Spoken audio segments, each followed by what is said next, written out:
Hello and welcome to Granada Reports, live with the latest right across the northwest. Hello there. On the programme this evening. A foot of rainfall and a danger to life. The latest as 12 flood warnings remain in place for Cumbria. We'd encourage people to be prepared, so check your flood risk, sign up for our warnings and make a plan. Anger from those living in homes with dangerous cladding over the Chancellor's budget. It's like a lifesaver, you know. Coming together in the darkest of days, the single mothers and widows helping each other through the pandemic. Paying it forward, the Wigan fans whose love for the club is now helping the community. Rock on, Tommy, hey! And how Tommy's still rocking on. Tommy Cannon on his hopes for the future, exactly a year since Bobby Ball passed away. Yes, lots coming up, but first tonight to the extreme rainfall that's been battering Cumbria for the past 2 days, leaving many in fear of flooding. An amber warning is still in place for the county, which warns of a danger to life. One area has recorded more than a foot of rainfall in just 32 hours. Some roads have been left impassable. Police are urging people to drive with care. Meanwhile, the Environment Agency has told residents to be prepared with 12 flood warnings now in place across Cumbria. Ralph Blunsome sent this report from the banks of the River Kent in Kendal. Standing by the river, it's clear there has been a lot of rainfall. The River Kent is running fast and high. In the time we've been here today, the river levels have been up, they've been down, they've been up, they've been down, and they're up again, although we are told the situation is stabilising and the Environment Agency is keeping a close eye on the situation. Overnight there was concern among people here in Kendal because the river levels were so high. That of course brought back terrible memories of the devastating flooding that affected Kendal 6 years ago here during Storm Desmond. Now the Met Office tell us that this band of weather that has affected Cumbria so badly is now moving south into Lancashire, and the forecast is for some torrential downpours overnight. The Environment Agency is urging us all to be prepared and to stay safe. We can never protect fully from flooding, and we'd encourage people to be prepared, so check your flood risk, sign up for our warnings and make a plan. I'd also encourage people to be really careful around the rivers, so they're going to be swollen over the next few days. They're really dangerous places. It's half term. Please stay away from them. Please stay safe. The good news so far is that the bad weather has not affected many properties. The bad news is it has affected roads and transport infrastructure. Now, it's half-term holidays for many schools, and that means many families have been coming up to this part of the world, travelling up to places like Kendal and travelling further north into the Lake District, and that is a problem. Why? Because many of the main tourist routes are flooded. Roads, for example, around Windermere are impassable. The river levels in the area are said to be extremely high. The River Rothay near Ambleside has burst its banks. Driving in this weather is, of course, extremely hazardous. Drivers across the northwest are now being told to exercise extra caution over the next 24 hours. National Highways says motorists should, and I quote, drive to the conditions and take extra precautions in heavy rain, such as cutting their speed, driving with dipped headlights, keeping their distance from other vehicles, giving them extra room for braking. Tonight, the Environment Agency is repeating its warning to all of us to stay away from rivers like this and watercourses during the bad weather. These are extremely dangerous places to be, they say. And there's a further warning to motorists to not attempt to drive through floodwater. The agency says you simply don't know how deep that water is, and if you get stuck and stranded, you will have to be rescued by the emergency services. Well, Kerry joins us in the studio now. Kerry, what has created these conditions in Cumbria? A combination, basically, of three things. So we had a very slow-moving area of, well, a conveyor belt of rain, if you like, moving towards Cumbria, slow-moving in the same area for a long period of time. This is tracking basically the region from yesterday at midnight. On top of that, really warm air, so warmer air holds more moisture. And thirdly, quite importantly, some strong gusty winds that create what we call orographic rainfall, which is basically intensifying the rainfall over our mountains. A lot of mountains in Cumbria, Harnister Pass, which of course is north of us, 2 months worth of rainfall in less than 2 days. And Leavens, where we'd normally go, ooh, 72 millimetres doesn't look like much, but that's still half a month's worth of rain in just short of 2 days. So a lot of rain in a short period of time over the same area. A lot of rain, Kerry. Yeah. So what's next? Well, you might have seen on the last snapshot there of the rain, it's sort of eased off a little bit, like Ralph was saying in his package there, but we've got more rain coming in from the south. We've got further warnings for the next 24 hours or so, so something we're keeping an eye on that water table. But the thing I want to mention is it is moving through rather than staying in the same area for a long period of time. OK, Kerry, thank you. Of course. Next, a man's been handed a suspended prison sentence after admitting sending email threats to the Ashton-under-Lyne MP Angela Rayner. Benjamin Alif, who's from Cambridge, was sentenced to 15 weeks in prison, suspended for 18 months. It comes after 2 other men were arrested in relation to abusive phone calls and emails also sent to the Deputy Labour leader. There are calls for nightclubs and bars to make tackling spiking their priority to keep people safe. Last night, hundreds of people marched through Manchester city centre as part of a boycott of nightclubs. There have been a number of spiking incidents in recent weeks and even people being injected with drugs. Hopefully politicians and club owners will listen to this and hopefully make some changes. Women should not have to feel unsafe in a nightclub, on a night out, in a restaurant, wherever they are. A man from Manchester whose 17-year-old daughter took her own life has written to the Prime Minister asking for lessons on positive mental health and suicide prevention to be taught in schools. Mike Palmer lost his daughter Beth during lockdown last year. He's just completed a 300-mile walk with 2 other dads who lost their daughters to suicide. They're now calling on the government to add mental health to the curriculum so other people can spot the signs. The vessel, known as the RRS Sir David Attenborough, originally voted to be called Boaty McBoatface, will soon depart for its maiden voyage.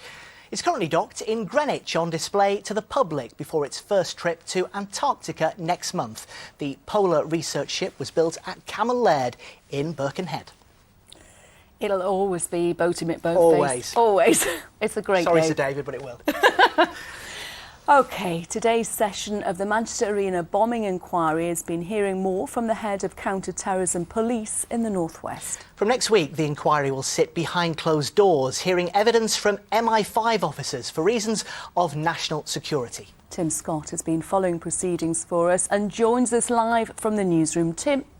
Yes, well, in his second day of evidence this morning, Mr Scally was asked about various subject areas relating to the bomber Salman Abedi and his family, as well as funding for counter-terror policing and the running of the government's anti-terror prevent programme.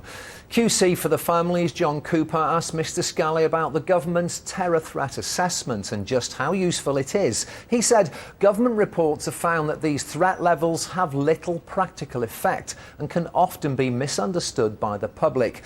Mr Scally explained that they have to keep such messages simple for them to be understood in the first place. You cannot overwhelm people. Members of the public have, like police officers, many things on in their life. We need to give them short, rememberable piece of information, and there is a balance to how much we can reasonably expect people to do, and that's existed from the days of the IRA and through to now. And Tim, from next week, the inquiry will be a closed session, won't it?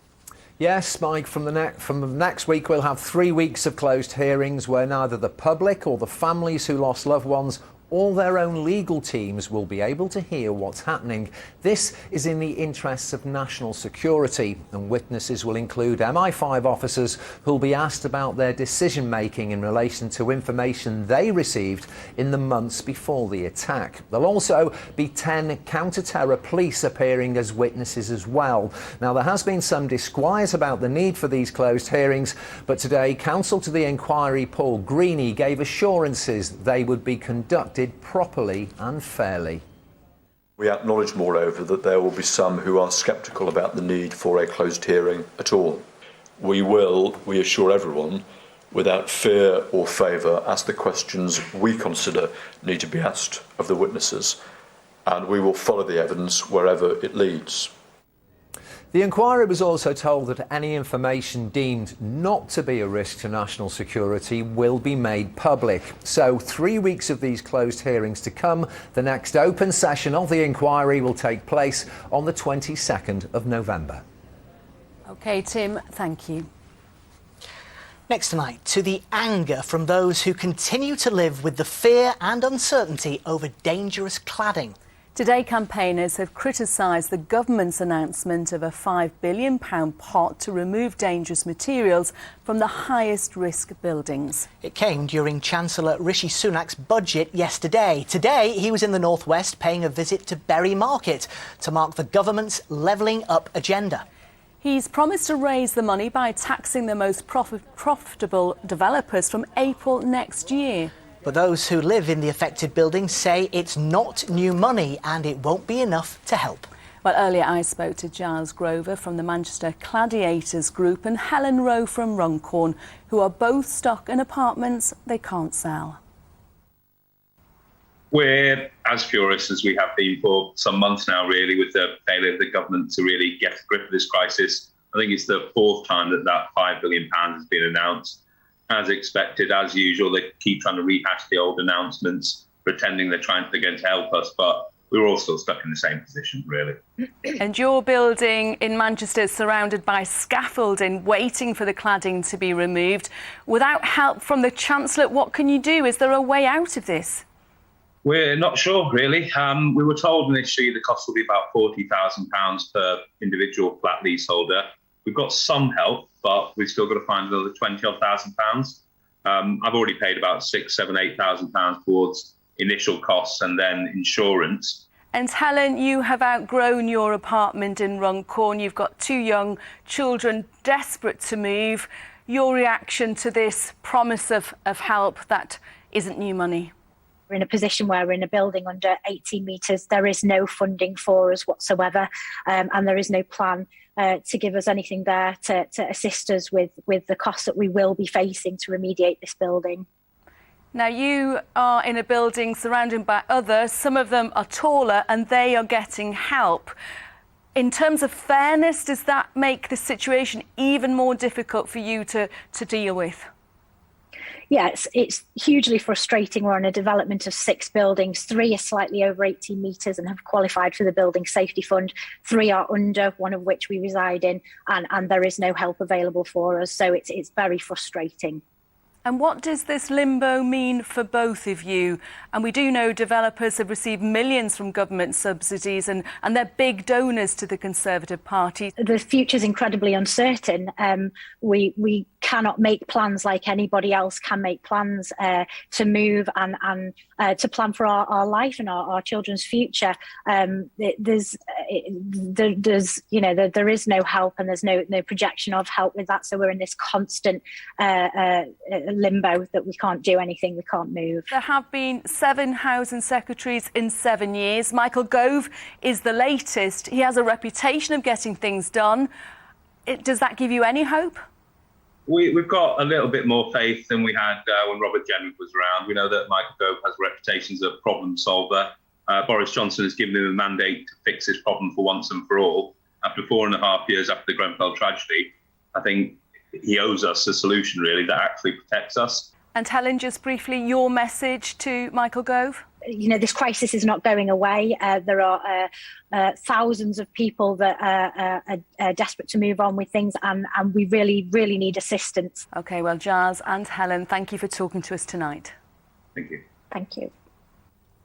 Well, in a statement, the government have told us the new Secretary of State is looking afresh at this issue to make sure everything is being done to protect and support leaseholders.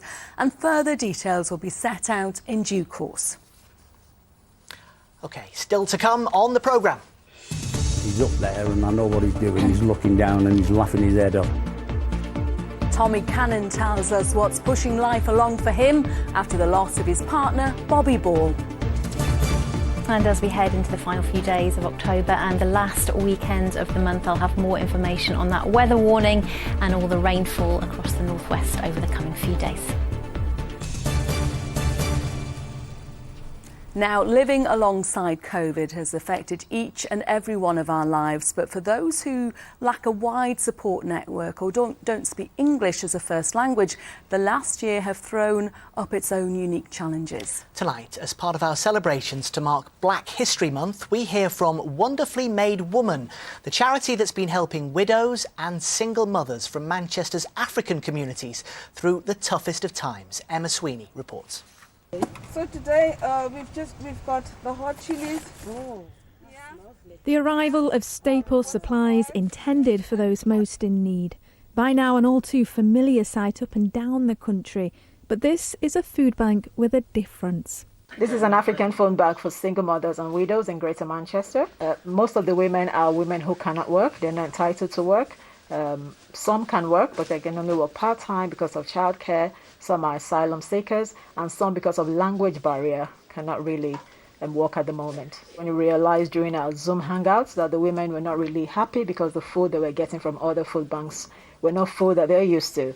Most of them came as adults already, so they're used to a certain type of food, which is African food.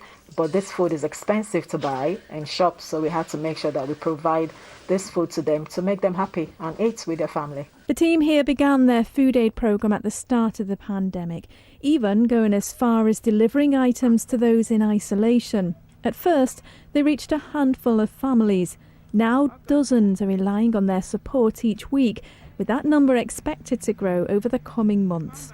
It's like a lifesaver, and it really came during the right time, during the peak of the pandemic, which everybody is struggling, for life and food as well. The focus here isn't just about providing food. All of the ladies speak English as a second, even third language. And for some, those constant changes to COVID regulations have been difficult to follow. So the charity has stepped in. Oh yeah, we dey wear face masks, we dey wash our hands. Make una follow me. Yeah, we use Pidgin English to teach some of the ladies. For those of them that is a bit difficult to understand the Queen's English, so we break it down to their knowledge for them to catch what we are trying to say to them. This is the finished part of my Indomie. The charity has also focused on well-being. They hosted online cookery and dance classes during lockdowns, alongside a regular breakfast club, now taking place in person. Really happy, brought joy, because some of us we are really down, like I said. So it helps, because then you see people, you see what is going on. Don't tell you have somebody talking to. That, don't worry, everything will be okay.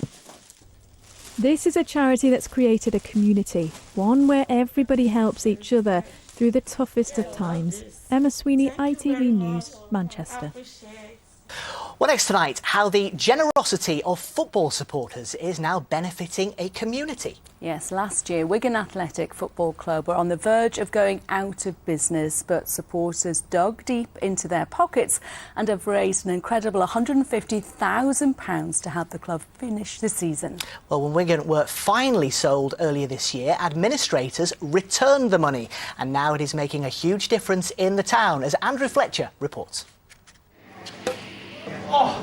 He's more used to fending off footballs than shuttlecocks, but on the badminton court, Max Power was no match for Rosemary's overhead smash. The Wigan Athletic right-back was up against a founder member of the club's Over 55s Extra Time Hub, a community project that's seen some of Wigan's senior supporters through their toughest times. Through the pandemic, it's been an absolute lifesaver, because they've been very supportive. We've had phone calls, we've had the Zoom, we've had the challenge of doing your steps, sending them in, and they'll say how far around the country we've got. It's been wonderful. The project was threatened with closure, with its funding about to run out. But now it's been given a new lease of life, thanks to Wigan fans. When the club went into administration last year, thousands chipped in to a fund to keep it going. Now, under new ownership, £150,000 of that fund has been returned to be spent on community work. Obviously, a lot of money was raised to try and keep this club alive, in a dark period for the club. Thankfully, the club have come through that period, and like I said, now there's, it's nice to see the money getting filtered into the community, and for days like this. So I just wanted to say thank you to the Supporters Club on behalf of the Community Trust. As well as activities like this to tackle isolation in the over 55s, the money will support projects helping the town's younger people. We're also going to be working in secondary schools, putting on activities to raise the aspirations of pupils as they recover from COVID. And then the third element is also some small grants to local grassroots football clubs as well. After a strong start to the season, Liam Richardson's hoping that brighter times are ahead for the club and the community. You know, we felt the support, you know, whether it was financially or, you know, social media, etc. You know, it was fantastic. And then, like you say, you know, it's tough times anyway, you know, financially. So for people to donate, you know, their hard-earned money as well to go into some fantastic initiatives and projects around, you know, certainly the town, whether it's, you know, grassroots football, you know, within isolation, with the elderly. It's fantastic, you know, all the hard work that the community do, you know, it's really, really well received. And for the manager too, a reminder that the club's older fans play to win. So Bernie, you've just played table tennis with the Wigan manager. I think you were giving him a good game there. I think so, yes. Well, I am competitive, like Wigan Athletic, of course. Something they'll be expecting to see on the pitch as their team chases promotion back to the Championship. Andrew Fletcher, ITV News in Wigan. Go Bernie, and here's what's still to come on the ITV News at 6:30 with Mary. Coming up on the programme, the mother of 2 women murdered in a London park says justice has been done for her beautiful girls. Daniel Hussein was jailed for a minimum of 35 years today for the attack on Bieber Henry and Nicole Smallman in June last year. Also ahead, a new trial to catch breast cancer earlier is underway with an appeal for 10,000 volunteers. And Wrexham's celebrity owners on what they're loving about their new home in Wales. Well, do join me for those stories and more at 6:30. Now, Cannon and Ball were the ultimate comedy greats, first meeting back in Oldham when they were both welders and ending up with their own prime-time Saturday night programme. Well, sadly, on this day, 12 months ago, came the news that Bobby Ball had died of COVID complications at the age of 76. Bobby's comedy partner, Tommy Cannon, who worked with him for almost 60 years, has been talking to our entertainment correspondent Caroline Whitmore about life without him and how it's almost time to rock on once more. Rock on, Tommy, hey! Tommy, I've crossed the Pennines to come and see you here in York. You've lived here for over 30 years now, haven't you? This is home for you. Yeah, it is. And we're here at St Lawrence's Working Men's Club. Yeah. And this really is the kind of place where you and Bobby used to kind of gig back in the day, isn't it? Well, yeah. I can't believe that this is a working men's club that Bobby and I haven't done. There weren't many that we didn't play in our day. A funny quote in the paper, these lads are an overnight success and all that, and me and Bob looked at one another and said, 15 years we've been going. We were like that.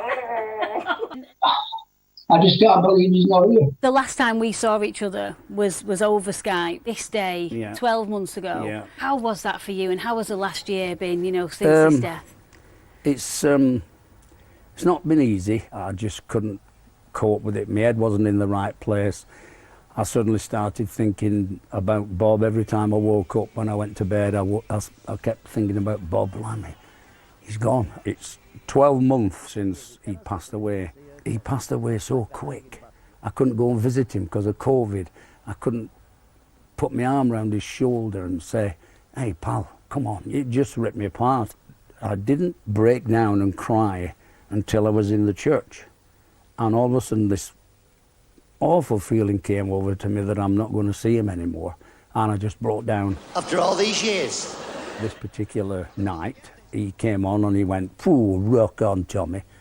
And I'd never... because nobody writes a catchphrase, and I thought, where's the heck's that come from? David Essex did a song called Rock On. It just came to him and went, rock on, Tommy. That's how that catchphrase was born. Rock on, Tommy. Things like, you've got me skin, right, weren't written. They just happened. Yeah. You know, and I went, bang, and said, you! And it got, Tommy, you've got me skin. Not here today, but he's up there and I know what he's doing. He's looking down and he's laughing his head off at me saying, look at him on his own, eh? He won't do this. Get on with it. Loved him to bits. I was constipated, I had diarrhea at the same time. I'm hoping next year to start again and do the life story of mine and Bob's. It's so funny. What for you is your funniest sketch? There's just loads, but Lulu did the wall with us. She was a tiger. Woof! Like she went down like a lead balloon at the back of the wall, and she came back on and she grabbed him round the neck and she put her foot up against his chest, and she really went for it. It's a show in Blackpool on the 12th of November. Yeah. You're involved, there's quite a lot of people involved. Yeah, to help to raise money to remind everybody how funny he was, and for the statue. I thought they were a 5'3" sex symbol. Bob was so funny, even when he weren't on stage. Thanks, Tom. You're welcome. He was magical, yeah, magical. Thank you! Still is a legend, bless him. He'll be up there with all the top boys now and he'll be giving them hell. It's a lovely hairdo. Have you had your hair done? Or have you come on a motorbike? Now you're come! It was just a joy to work with him. He was so funny, so funny. Rock on, Tommy. Some great memories. They were so good, weren't they? They were brilliant. Brilliant. Now here's Kerry with the forecast.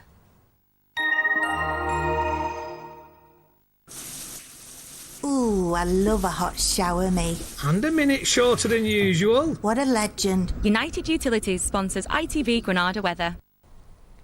Hello again, remaining really quite unsettled, especially overnight tonight and through into the first part of tomorrow. Limited brightness, unfortunately, across the northwest until we head into the weekend. So we concentrate on those weather conditions. Rain continuing persistent and heavy at times, giving high rainfall totals and the risk of flooding and dangerous driving conditions. So it's this system that's caused all the problems. It's staying with us really into tomorrow, although fragmenting. There's another wet spell tomorrow night and another one on Saturday night, accompanied by strong to gale force winds either side for the weekend. More of a mixture of sunshine and blustery showers. So overnight tonight we do see most parts of the region cloudy with further outbreaks of rain, this time sweeping up from the south. Some heavier pulses, particularly on western slopes of the hills, and a fair few millimetres of rainfall by dawn. We've still got that amber weather warning until at least midnight, and then everyone under a yellow warning to be aware of quite a lot of rainfall during the early part of Friday. 8:04 and 5:44 are your sun times for tomorrow. Really quite an unsettled start if you're driving in the Friday morning rush hour. Some really quite intense outbreaks of rainfall once more for the Isle of Man, and then pushing into Lancashire and possibly Cumbria, and highs just above the average for the time of year. That does push away, but it's pretty short-lived. We've got another area of rain, although it will move through much more quickly on Friday and again Saturday night after a mixture of sunny spells and just scattered blustery showers. A wet spell into the early part of Sunday, but moving through and transferring to sunshine and showers before it starts to turn colder into the new week. Take care. United Utilities sponsors ITV Granada weather. Oh, hello. Get him a towel. Thank you, Kerry. And join us tomorrow when we'll be building up to the arrival of little Amal, who's not really that little. Yes, the 11-foot puppet will soon arrive in the northwest for the final leg of her 5,000-mile walk from Syria. The people behind the project hope it will change the narrative around refugees. I'll be back with the late news after news at 10, but for now, have a lovely evening. Bye-bye. Bye-bye.